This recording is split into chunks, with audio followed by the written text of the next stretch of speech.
사막 하나를 떠올려 보세요. 맞춰볼게요. 사하라? 사실 어떤 사막을 떠올렸든 한 가지는 확실합니다. 바로 이 선 아래 어딘가에 있다는 겁니다. 우리가 사막이라는 단어를 들으면 보통 건조하고 모래투성이에 뜨겁게 타오르는 곳을 떠올리는데요. 그런 사막은 북위 45도 위나 남위 45도 아래에는 단 하나도 없습니다. 남쪽의 경우 이해가 됩니다. 남극 대륙을 제외하면 그 아래에 육지가 거의 없으니까요. 하지만 북위 45도 위로는 사정이 다릅니다. 육지가 아주 많거든요. 캐나다, 프랑스, 영국 같은 나라들이 있고 그런데도 사막이 하나, 단 하나도 없습니다. 정확히 말하면 뜨거운 사막이요. 대부분의 주요 뜨거운 사막은 북반구에 있으며 북회기선과 남회기선 부근에 위치합니다. 가장 뜨거운 사막은 보통 적도 남북 15도에서 30도 사이에 있는데요. 사하라 사막처럼 평균 최고 기온이 섭씨 40도까지 올라갑니다. 뜨거운 사막을 모두 합하면 지구 육지 면적의 거의 15%를 차지합니다. 이렇게 많은데 왜 이 선 위로는 하나도 없을까요? 바로 북위 45도 말입니다. 설명해 드리겠습니다. 지구를 5개 주요 기후대로 나눠봅시다. 극지방은 남과 북, 양쪽 끝에 있습니다. 여기에 2개의 온대가 있고 마지막으로 지구 한가운데에 열대가 있습니다. 우리가 말하는 이 선은 온대 중에서도 더 추운 지역에 위치합니다. 적도에서 멀어질수록 기온이 낮아지기 때문입니다. 실제로 북반구에서 위도가 1도 올라갈 때마다 연평균 기온이 섭씨 약 0.7도씩 떨어집니다. 그리고 추운 날씨야말로 이 선 위에 뜨거운 사막이 형성되지 않는 주된 이유입니다. 적도에서 북쪽으로 갈수록 태양 광선이 지표면에 더 비스듬히 닿습니다. 그러면 태양 에너지가 넓은 면적에 분산되어 한 지점에 열이 집중되지 않습니다. 결국 이 지역은 그만큼 뜨거워지지 않고 이것이 핀란드 같은 나라가 콜롬비아보다 훨씬 추운 이유 중 하나입니다. 이 지역의 기온이 낮은 또 다른 이유는 알베도라는 것과 관련이 있습니다. 쉽게 말해 표면이 햇빛을 얼마나 반사하는지를 나타내는 개념입니다. 예를 들어 볼게요. 지구의 모든 표면은 햇빛을 반사하기도 하고 흡수하기도 하지만 그 비율은 다릅니다. 문을 예로 들면 닿는 햇빛의 최대 90%를 반사하고 약 10%만 흡수합니다. 이것이 눈의 알베도가 높은 이유입니다. 반면 모래는 알베도가 낮아서 완전히 다릅니다. 남부 아프리카의 칼라하리 사막 같은 곳에서는 대략 반반 정도입니다. 1년 대부분 그곳에서 햇빛의 약 50%가 반사되고 나머지 50%는 흡수됩니다. 모래가 흡수한 열이 사막처럼 건조한 곳이 그렇게 뜨거운 이유 중 하나입니다. 뜨거운 사막 말이죠. 간단히 말해 모래는 열을 더 많이 흡수하고 눈은 대부분 반사합니다. 이것이 눈 덮인 지역이 훨씬 시원한 이유 중 하나입니다.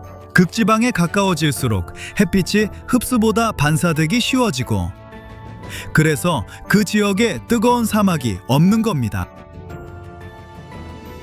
그 다음 대기 순환 패턴도 있습니다. 45도선 위로 올라가면 대기 패턴이 크게 달라지는데요.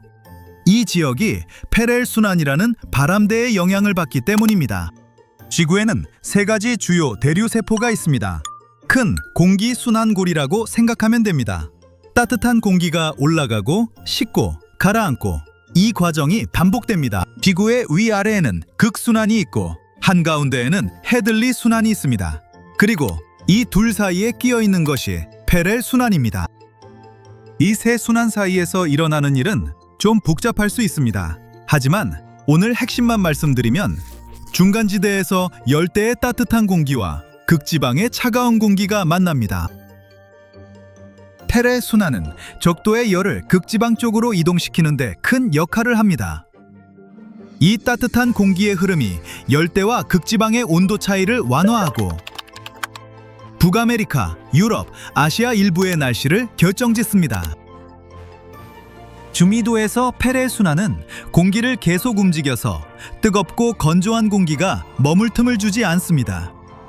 그래서 이 지역은 건조한 사막 날씨 대신 수분과 구름, 심지어 폭풍까지 생깁니다. 위도 45도 부근에 뜨거운 사막이 없는 이유입니다. 요약하면 페레의 순환이 날씨를 불안정하게 만든다는 것이고, 이는 사하라 사막과 크게 다릅니다. 그곳은 연중 기온 변화가 크지 않습니다. 그냥 덥다고 생각하시면 됩니다. 이 모든 요인을 합치면 설명이 됩니다. 왜 뜨거운 사막이 대부분 지구의 중간 지역에 한정되는지, 캐나다나 스웨덴 같은 곳에 사하라나 칼라하리 같은 사막이 왜 없는지요. 하지만 45도선 위에 사막이 아예 없다는 뜻은 아닙니다. 사실 사막이 꼭 뜨겁고 모래투성이일 필요는 없습니다. 이렇게 생길 수도 있거든요. 네, 바로 북극 이야기입니다. 사막의 실제 정의는 단순히 뜨겁고 건조한 모래밭이 아닙니다. 강수량이 매우 적은 지역, 즉 비가 거의 오지 않는 곳을 말합니다. 보통 연간 강수량이 250mm를 넘지 않습니다. 덥든 춥든 사막은 식생이 거의 없는 매우 건조한 곳입니다. 그래서 동식물이 살기 매우 어려운 환경이죠. 생각해보면 지구에서 가장 큰 사막은 남극입니다.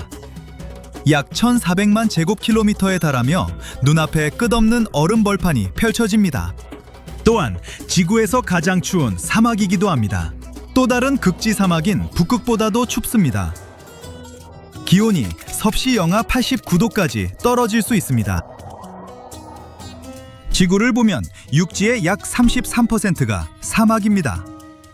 위도 15도에서 30도 사이에 있는 사막에 주목해보세요. 이것들을 열대 사막이라고 합니다. 그런데 위치에서 흥미로운 점을 눈치채셨나요? 대부분 대륙의 서쪽 가장자리에 있는데 여기에는 이유가 있습니다. 정확히 4가지 주요 이유입니다. 첫째, 비를 가져오는 바람은 보통 동쪽에서 불어옵니다. 육지를 지나면서 비를 대부분 먼저 내리고, 서쪽에 도달할 때쯤이면 건조해져서 비가 남아있지 않습니다. 이것만으로도 상당히 건조해집니다. 둘째, 대륙의 서쪽 가장자리에서는 공기가 상승하지 않고 하강합니다. 공기가 하강하면 따뜻해지면서 구름을 형성하지 못합니다. 역시 비가 내리지 않습니다. 셋째, 근처에 산이 있으면 비를 막기도 합니다. 산의 한쪽은 수분을 다 받고 반대쪽은 비그늘 지역이라 불리며 건조하게 남습니다. 마지막으로 이 지역 근처 바다는 수온이 낮은 경우가 많습니다. 찬물이 위의 공기를 식히고 안정시켜서 구름이 잘 생기지 않습니다. 구름이 없으면 비도 없습니다. 이 모든 것을 종합하면 열대 사막이 왜 대륙의 한쪽에 더 많이 분포하는지 설명이 됩니다.